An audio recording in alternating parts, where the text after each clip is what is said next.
Hi, this is Seema Arora, and this is a podcast on sustainability, climate, business, economy, and tech. In today's podcast, I'm going to talk about the productivity gains associated with the adoption of AI. Walmart announced last week that while its growth forecasts have improved for the next 3 years, its hiring will remain flat, and that this is a direct result of it adopting AI across its operations and across the company. The CEO, Doug McMillan, has suggested that AI is transforming every job within Walmart. And so, if this story is playing out at Walmart, we can expect it to play out at every other Fortune 500 company. AI is going to displace a lot of white collar jobs, as well as blue collar jobs. The nature of jobs is changing as suggested, and it is affecting white collar jobs through the LLM models and agentic workflows, as well as blue collar jobs through robotics. A recent demonstration at the ChatGPT developer conference displayed tools that could be used at the enterprise level by teams in various functional areas across marketing, finance, and operations. AI is going to displace blue collar jobs through robotics, including its impact on warehousing jobs. For example, Amazon is currently employing more than 1 million robots.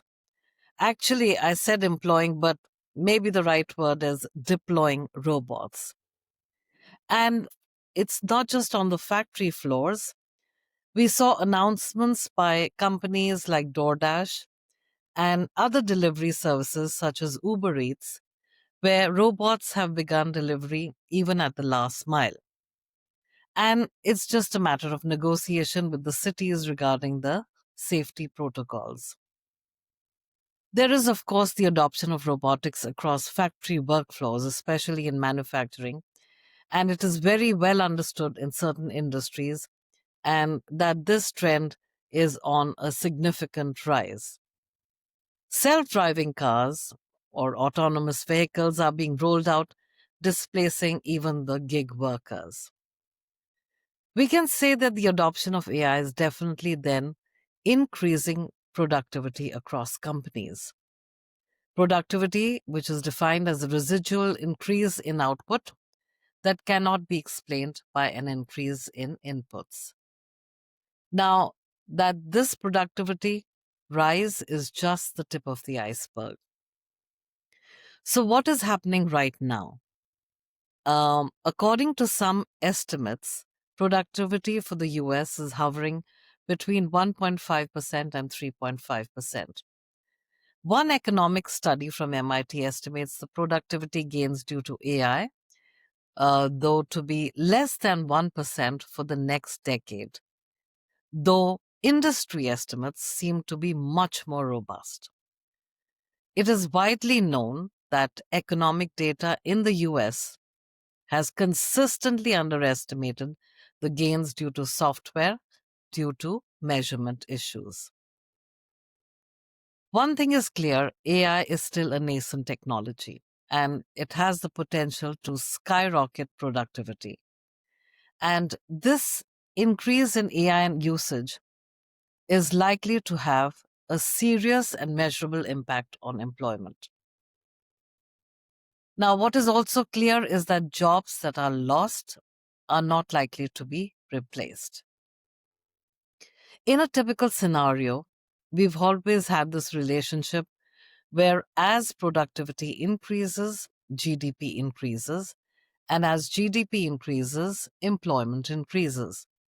But in this case, we are seeing a pattern where job creation is going to be stalled, and that this is a very likely scenario.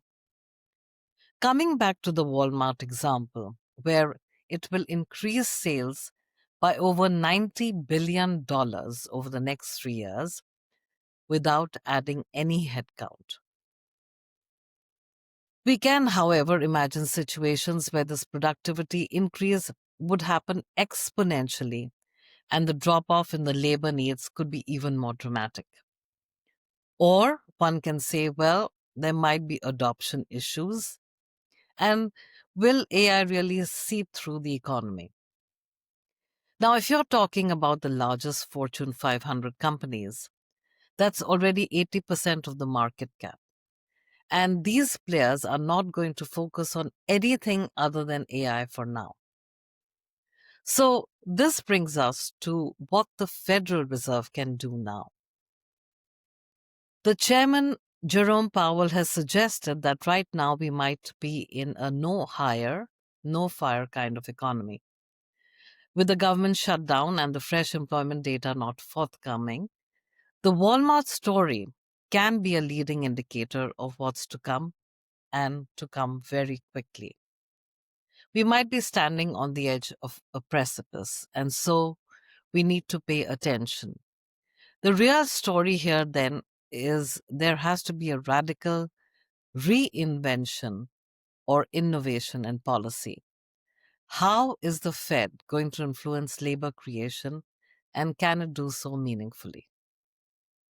And therefore, this requires again huge amounts of thinking, and to focus on the politics is to really miss the big picture.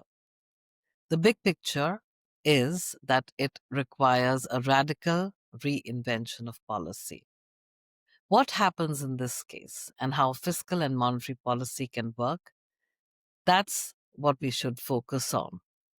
And this is food for thought. Until next time, this is Seema Arora signing off for now.